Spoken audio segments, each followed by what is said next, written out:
Bonjour, donc nous allons continuer notre travail sur le livre Maths et Matrices. C'est un wikibook. Alors je crois qu'on va faire la dernière vidéo sur la matrice de Hankel et de Toeplitz. Alors on va dans le répertoire matrices. Et on a ici les matrices de Hankel et les matrices de Toeplitz. Donc on commence par les matrices de Hankel.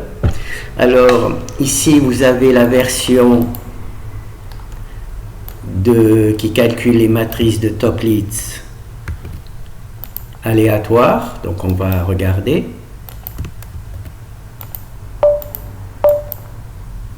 Voilà, donc c'est une matrice qui est ce genre de truc. Alors on voit que sur la diagonale inverse, toutes les valeurs sont identiques. Par exemple, on prend la diagonale ici, moins 3, moins 3, moins 3, moins 3, moins 3, moins 3.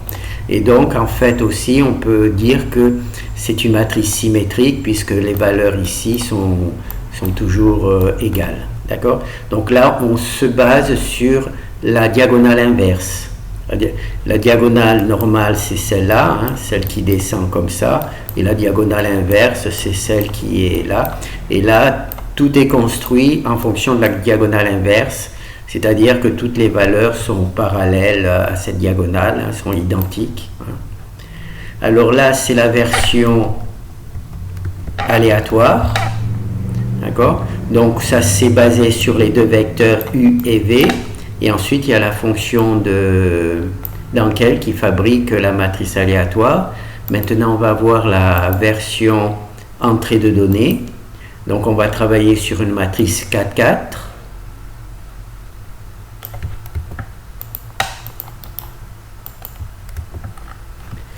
Alors, ici on a donc notre vecteur V.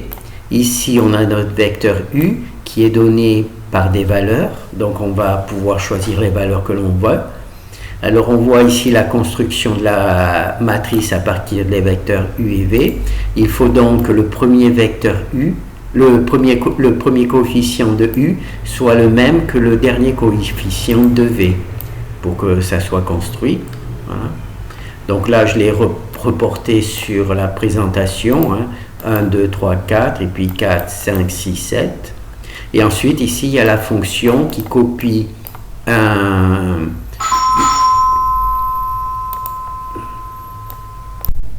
Alors, on utilise la fonction qui copie un tableau dans une matrice. Alors, A, c'est le tableau. Ici, le tableau s'appelle V et U. Hein. Et dans la fonction, le nom de la fonction, c'est un petit tableau qui rentre dans une matrice. Là, c'est encore un appel au tableau dans la matrice. Là, c'est le V et là, c'est le U. Voilà, et donc on lance tout simplement. Et on a tout simplement 1, 2, 3, 4. 1, 2, 3, 4, 5, 6, 7. 5, 6, 7. Et on voit que les valeurs sont bien sur la diagonale.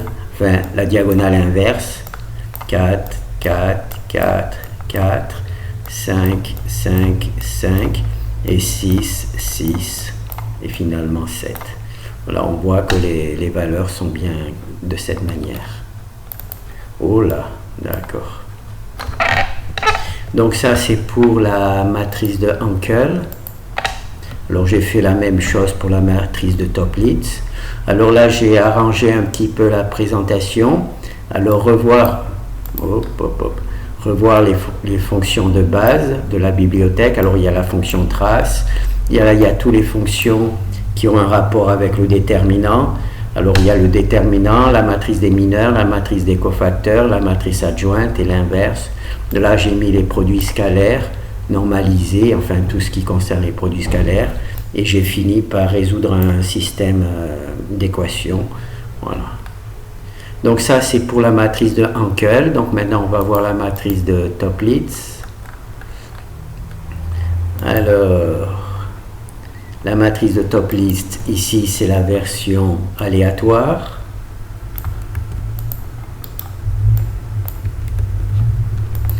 Alors, ce qui caractérise les matrices de Toeplitz, c'est la diagonale. Voilà, la diagonale, toutes les valeurs sur la diagonale sont identiques. Et toutes les sur- et sous-diagonales qui sont parallèles à la diagonale, ils ont aussi les mêmes valeurs. 5, 5, donc celle-là, 3, 3, 3, 3, 3, 3, 3, voilà. Et en dessous, c'est la même chose, moins 8, moins 8, moins 8, moins 8.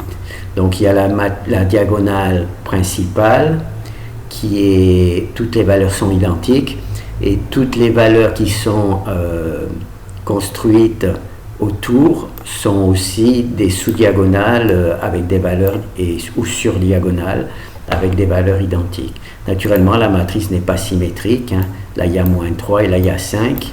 Par contre, moins 3, moins 3, moins 3, c'est la sous-diagonale.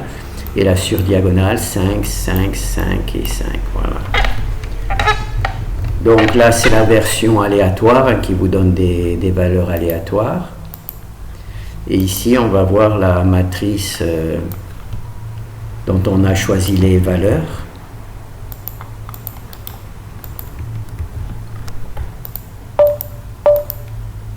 Voilà, donc là, on a choisi les valeurs. Alors, comment elle est construite?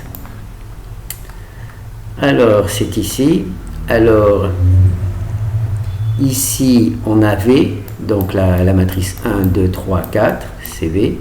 Et ici, c'est U. Et naturellement, il faut que U et V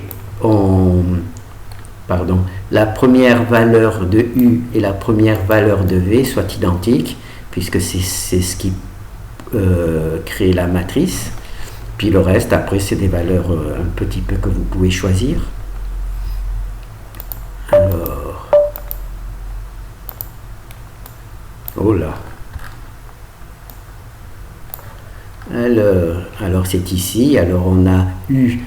Cette fois-ci, il est en haut, alors que dans la méthode Uncle, il était en bas. Donc là, il est en haut. Donc il y a 1, 5, 6, 7. Et ensuite, pour V, c'est 1, 2, 3, 4. 1, 2, 3, 4. Et ensuite, tout est basé sur la diagonale principale. 1, 1, 1, 1. La surdiagonale 5, 5, 5. La sur-diagonale 6, 6. Et la sous-diagonale 2, 2, 2. Et la sous-diagonale 3, 3. Et enfin, la valeur 4. Voilà. Donc là, c'est une manière pour construire de manière...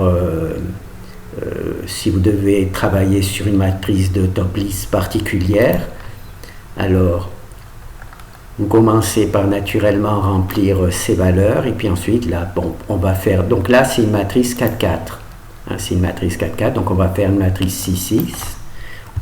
C'est obligé que c'est des matrices carrées, donc c'est une matrice 6, 6.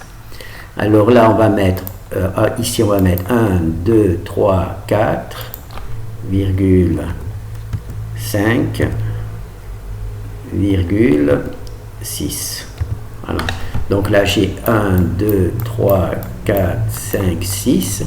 Et là donc il faut que les deux valeurs soient les mêmes, donc c'est les mêmes. Ben, je vais mettre 10 pour changer un peu, comme ça on voit 10. Hein. Et là donc 6, donc là je vais mettre 7. Oh, ben, on va mettre ici 20, 30 et 40. Voilà. Voilà. Et donc là, il y a 1, 2, 3, 4. Donc il en faut 6, 50 et 60. Voilà. Donc on va voir ce que cela donne. Voilà. Donc là, on a une matrice de top list 6, 6. Alors ici, il y a toujours la diagonale principale. La surdiagonale, c'est 20, 20, 20 et 20. La sur, c'est 30, 30, 30, 30 et 40, 40. Et en dessous, c'est 3, 3, 3, 3, 3 et 4, 4, 4, 4 et 5, 5. Voilà. Donc là, vous avez un travail qui vous permet donc de tester sur des matrices aléatoires toutes les fonctions de base que l'on a un petit peu vues. J'en ai oublié certainement, mais je ne sais pas si je vais les rajouter. Et vous avez aussi une version qui vous permet de sélectionner la valeur que vous voulez donner. Si vous avez un exercice qui utilise des matrices de Toeplitz, et bien vous avez ici comment ça s'appelle, la possibilité de les rentrer en choisissant vous-même les valeurs, en faisant attention bien entendu que le premier de U et le premier de V pour les matrices de Toplitt, ça doit être les mêmes valeurs, et ainsi de suite. Voilà. Et ensuite vous avez ici les fonctions qui copient un tableau dans une matrice, et c'est toujours ici copier un tableau dans une matrice. Voilà. Donc là je pense que j'ai fait un petit peu le tour. J'ai fait un petit peu le tour, hein, à moins de rajouter de nouvelles fonctions que j'ai oubliées. On crée donc la matrice aléatoire, on crée la matrice dont on choisit les valeurs. Après, ensuite, là, c'est la liste des fonctions là, des matrices.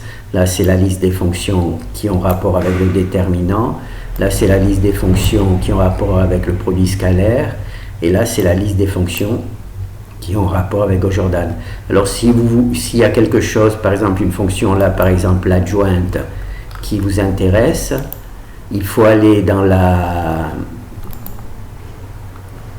Comment ça s'appelle? Dans la section déterminant, et puis vous avez ici l'adjointe. Pardon. L'adjointe, donc il y a une explication, et vous avez bien entendu déterminant. Vous avez la playlist qui vous fera certainement une présentation de l'adjointe. Voilà. Donc ben, là c'est bon, hein, je pense que à moins que je découvre quelque chose de particulier, pour les matrices de Hankel et de Toplitt, je pense que j'en ai fait un petit peu le tour. Merci.